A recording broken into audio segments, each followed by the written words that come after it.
Well, so one sec. I think contribution risks are maybe a little bit more complicated in the way that you approach thinking about them.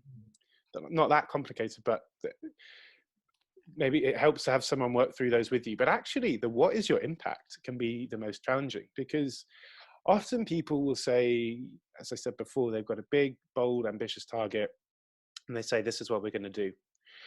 And that's often a great idea, great focus. But when you need to start thinking a bit more about how you're going to achieve it, and drill it down a few levels. And often this conversation about what is your impact, people think it's going to be the most straightforward one, but when you start thinking about how are we going to measure that, how are we going to prove it, how are we going to actually do what we say that we do, how could we, thinking back to that logic model on the previous slide, how could we show that the activities of our startup create this change, then that becomes a slightly longer conversation.